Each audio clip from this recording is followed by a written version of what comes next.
Hello दोस्तों। भारत की इस धरती पे एक से एक वीरों का जन्म हुआ जिन्होंने देश में हो रहे अत्याचारों के खिलाफ लोगों के लिए कई युद्ध किए, लोगों को उनकी हक दिलाई, उनके फ्रीडम के लिए अपनी खून बहाई और इतिहास के पन्नों में अपना एक अलग छाप छोड़ गया। एक ऐसा ही महान है जिनका नाम छत्रपति शिवाजी महाराज था।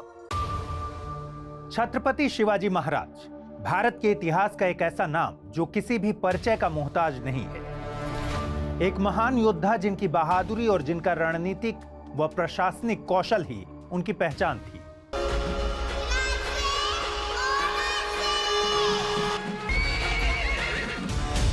जिसकी हर सांस में भगवा वो मरा। राजा के लिए तो सैनिक मरते ही रहते, पर एक मामूली सैनिक के लिए मरने को तैयार राजा मैंने पहली बार देखा।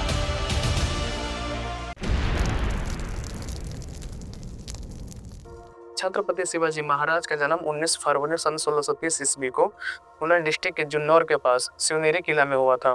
पिता शाहजी भोसले जो बीजापुर सल्तनत के एक विश्वसनीय सेनापति थे। माँ जीजाबाई जो एक धार्मिक और दूरदर्शी महिला थी जिनका शिवाजी की लाइफ पे बहुत ही डीपली इम्पैक्ट रहा। शिवाजी का बचपन अपनी माँ के साथ ही गुजरा। बचपन में उनकी माँ भागवत गीता और रामायण जैसे ग्रंथों की पाठ सुनाया करती थी और इस तरह राम और पांडव की लाइफ से बहुत ही इंस्पायर्ड हुए। 13-14 साल के एज में बच्चे जहाँ खेलने कूदने बिजी होते हैं, उस एज में शिवाजी दादाजी बुंडेदेव की देखरेख में युद्ध के सारे स्किल्स अपने अंदर डेवलप कर लिया था। बचपन से ही फुर्तीला, तेज बुद्धि और उनकी ऑब्जर्वेशन पावर बहुत ही यूनिक लेवल की थी। शिवाजी अपने बुद्धि और एक्सपीरियंस बढ़ाने के लिए अपने से नॉलेजेबल पर्सन के साथ बहुत ही अदब से पेश आते थे और उनसे कुछ नया सीखते।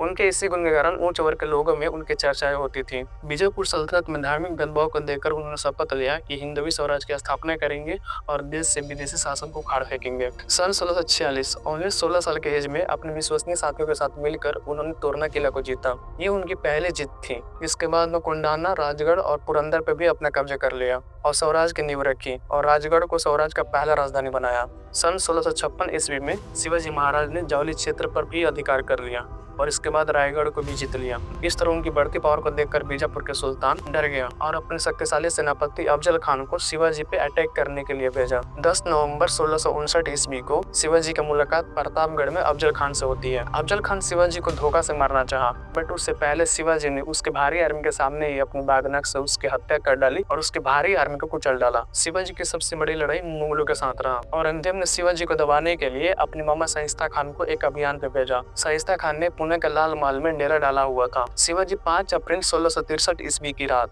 अपने कुछ सोल्जर के साथ मिलकर उस पे अटैक किया और उसको उंगलियां काटकर औरंगजेब को जवाब दिया। इसके बाद औरंगजेब की आर्थिक राजधानी सूरत पे अटैक किया और वहां से बहुत सारे धन लूटे। इस घटना से औरंगजेब बहुत खैर हुआ और अपने शक्तिशाली सेनापति मिर्जा जयसी और दिलेर खान को शिवाजी पे अटैक करने के लिए भेजा। मिर्जा जयसी ने अपने सेनाओं से शिवाजी के राज्य के अलग अलग भागों पे अटैक करवाए। इन सोल्जर्स ने शिवाजी के राज्य को तहस नहस कर दिया। मिर्जा जयसी और दिलेर खान पुरंदर के किला को चारों तरफ से घेर लिया और इस तरह स्वराज के लोगों की जान खतरे में आ गई। इस बुरी सिचुएशन में महाराज ने अपनी बुद्धि का इस्तेमाल करते हुए जून 1665 ईस्वी पुरंदर की संधि की, जिसके अकॉर्डिंग शिवाजी को देश के लिए उसके आसपास के क्षेत्र और आदिलशाही सल्तनत के खिलाफ मुगलों का साथ देने का वादा भी किया। शिवाजी महाराज अपने बेटे संभाजी के साथ आगरा पहुंचे, बट औरंगजेब ने वहां विश्वासघात किया और उन्हें कैद कर लिया। शिवाजी महाराज ने अपनी चतुराई दिखाई और बीमारी के बहाना कर मिठाई के टुकड़ियों के साथ वहां से भाग निकले। आगरा से आने के बाद शिवाजी का मेन पर्पज उन सारे किले और प्रदेशों को जीतना था जो पुरंदर के संधि के द्वारा मुगलों के अधीन में थे